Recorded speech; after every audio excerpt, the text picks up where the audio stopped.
Puutiin ayyaana Faasikaa sababeeffachuun Yuukireen keessatti dhukaasa dhaabuu labsan. Pireezidaantiin Raashiyaa Vilaadimeer Puutiin Yuukireen keessatti dhukaasa dhaabuu labsan. Puutiin dhukaasa dhaabuu kan labsan ayyaana Faasikaa sababeeffachuun ta'uun miidiyaaleen Raashiyaa gabaasaa jiru. Maddi oduu Reuters akka gabaasetti Raashiyaan har'a galgala sa'aatii 12 irraa kaasuun haleellaa kamuu Yuukireen irratti akka hin geggeessine labsiteetti.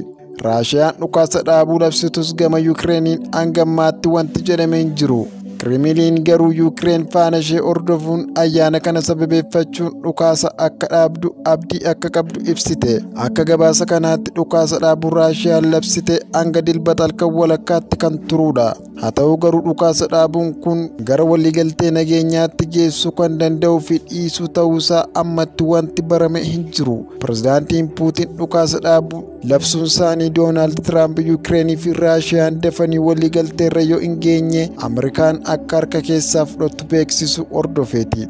Miidiyaaleen Raashiyaa akka gabaasanitti pireezidaantiin Puutiin humni waraana Raashiyaa dameen hunduu Yuukireen irratti haleellaa geggeessuu akka dhaaban ajaja dabarsaniiru. Garuu Yuukireen labsii dhukaasa dhaabuu kana kan cabsitu yoo ta'e humni waraana biyyattii tarkaanfii cimaa akka fudhatu beeksisan Puutiin ibsa kennaniin. Ministeerri ittisa Raashiyaa gamasaan ibsa baaseen waraanni biyyattii har'a galgala sa'aatii 12 irraa kaasee hanga dilbata halkan walakkaatti haleellaa kamuu Yuukireen irratti akka hin geggeessine beeksise. Dabaluunis humni waraana Yuukireenis tarkaanfii wal fakkaataa akka fudhatu abdii qabaachuu beeksise.